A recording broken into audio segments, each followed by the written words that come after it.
कांग्रेस सांसद शशि थरूर का बड़ा आरोप, लिखा एप्पल आईडी पर मिला नोटिफिकेशन, फोन हैकिंग का मिला alert.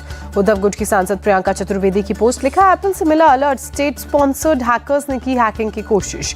AIMIM chief Asaduddin Owaisi ने भी शेयर किया, लिखा रात में मेरे फोन को भी हैकर्स ने किया टारगेट, एप्पल से मिला अलर्ट। विपक्षी नेताओं के मोबाइल हैक होने पर राहुल गांधी ने कहा, एप्पल का नोटिफिकेशन आया, मेरे ऑफिस में सब लोगों को अलर्ट मिला। राहुल गांधी ने कहा, मुझे फोन टैपिंग से फर्क नहीं पड़ता, चाहे तो मेरा फोन ले जाइए, हम डरने वाले नहीं हैं, लड़ने वाले हैं। राहुल गांधी ने कहा, पीएम मोदी की आत्मा अडानी में है, अडानी बचकर नहीं निकल सकते। विपक्षी नेताओं को फोन अलर्ट पर बोले अखिलेश यादव, स्टेट की ओर से किया जा रहा है फोन हैक, ये दुख की बात। अखिलेश का बीजेपी सरकार पर आरोप, लोकतंत्र में आजादी और निजता को किया जा रहा खत्म, जासूसी की होनी चाहिए जांच। टीएमसी नेता महुआ मोइत्रा का दावा, स्टेट स्पॉन्सर्ड हैकर्स ने की फोन से छेड़छाड़ की कोशिश, एप्पल कंपनी से मिला अलर्ट। महुआ मोइत्रा ने आरोप लगाया तो निशिकांत दुबे ने पलटवार करते हुए कहा, राष्ट्रीय सुरक्षा को गिरवी रखने वाली सांसद के घड़ियाली आंसुओं पर आती है हंसी। हैकिंग मामले पर बोले आरजेडी सांसद मनोज झा, सरकार को देनी चाहिए सफाई, आक्रामक राजनीति के तहत ऐसा हो रहा है। शिंदे गुट के एक और सांसद का इस्तीफा, मराठा आरक्षण आंदोलन के समर्थन में हेमंत गोडसे ने सीएम को भेजा इस्तीफा। मुंबई के भाईखला में मराठाओं ने मुंडन आंदोलन किया, मनोज जारंगे पाटिल के समर्थन में मुंडन कराया। सीएम शिंदे ने मनोज जारंगे पाटिल को किया कॉल, करीब 24 मिनट तक बात हुई। मराठा आरक्षण पर उठाए गए कदमों की जारंगे को दी गई जानकारी। मराठा आंदोलन हिंसक होने पर पुलिस अलर्ट, एनसीपी नेताओं की सुरक्षा बढ़ाई गई। मुंबई में एनसीपी ऑफिस के बाहर पुलिस की तैनाती। हिंसा के बाद महाराष्ट्र के बीड में कर्फ्यू लगाया गया, लोगों से सड़कों पर नहीं निकलने की अपील। बीड हिंसा पर कलेक्टर का बयान, शहर में फिलहाल मार्केट बंद, इंटरनेट पर भी बैन। महाराष्ट्र के धाराशिव में धारा 144 लागू, तोड़फोड़ की घटना के बाद प्रशासन ने अलर्ट जारी किया। महाराष्ट्र के संभाजी नगर में मराठाओं का प्रदर्शन, हाईवे पर ट्रैफिक रुका, पुलिस ने समझाकर खुलवाया रास्ता। उद्धव ठाकरे को महाराष्ट्र विधानसभा स्पीकर से मांग उन्होंने की, ठीक तरह से करे न्याय प्रक्रिया, शिवसेना के साथ लोकशाही को भी मिले न्याय। शराब नीति घोटाला मामले में दिल्ली के सीएम केजरीवाल को ईडी का नोटिस, 2 नवंबर को पूछताछ के लिए बुलाया। दिल्ली के मंत्री सौरभ भारद्वाज ने कहा, आम आदमी पार्टी को खत्म करना, केजरीवाल को जेल भेजना, यही बीजेपी की सरकार चाहती है।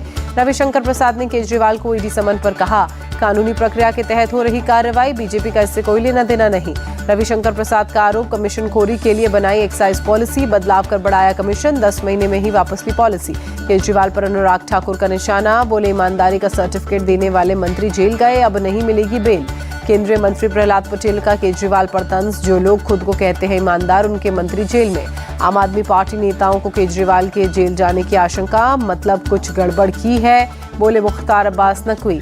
केजरीवाल को ईडी समन पर बोले संजय राउत, चुनाव से पहले विरोधी नेताओं पर झूठे मुकदमे, किया जा रहा परेशान। सचिन पायलट ने भूतेश्वर महादेव मंदिर में पूजा की, टोंक में नामांकन दाखिल करने से पहले भगवान का आशीर्वाद लिया। कमलनाथ ने कहा, बड़ी संख्या में बीजेपी नेता ज्वाइन कर रहे कांग्रेस, वे जनता की भावनाओं को समझ रहे हैं। भोपाल में दिग्विजय सिंह का बीजेपी पर आरोप, सनातन और राम मंदिर की बात कर आचार संहिता का कर रहे उल्लंघन। कमलनाथ और दिग्विजय सिंह को दिल्ली बुलाने पर शिवराज सिंह चौहान का तंज, कहा कांग्रेस के जय और वीरू लूट के माल के लिए झगड़ रहे हैं। भुवनेश्वर में रघुबर दास ने गवर्नर पद की ली शपथ, उड़ीसा हाईकोर्ट के चीफ जस्टिस ने दिलाई पद एवं गोपनीयता की शपथ। लखनऊ में सीएम योगी आदित्यनाथ की अध्यक्षता में कैबिनेट की बैठक, कई महत्वपूर्ण प्रस्तावों पर बैठक में हुई चर्चा। यूपी सरकार का बड़ा फैसला, आजम खान के जौहर ट्रस्ट से वापस ली सरकारी जमीन, कैबिनेट ने लगाई मुहर।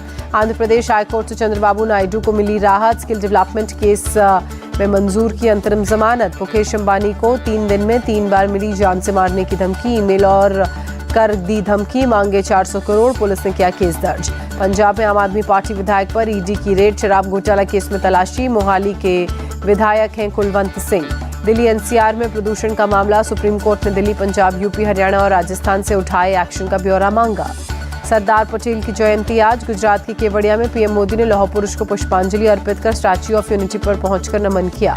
गुजरात के एकता नगर में राष्ट्रीय एकता परेड का आयोजन हुआ, पीएम मोदी ने परेड में मौजूद लोगों को यूनिटी की शपथ दिलाई। सभी राज्यों में पुलिसकर्मी परेड में शामिल हुए, एनसीसी कैडेट्स ने भी लिया हिस्सा। राष्ट्रीय एकता दिवस कार्यक्रम में बोले पीएम मोदी, आज तिरंगा बढ़ रहा है आगे, भारत उपलब्धियों के नए शिखर पर। पीएम ने कश्मीर से अनुच्छेद 370 हटाने का जिक्र करते हुए कहा, कश्मीर के लोग अब खुली हवा में सांस ले रहे हैं। सरदार पटेल की जयंती आज president Draupadi Murmu, vice president Jagdeep Dhankhar ने प्रतिमा पर पुष्पांजलि अर्पित की।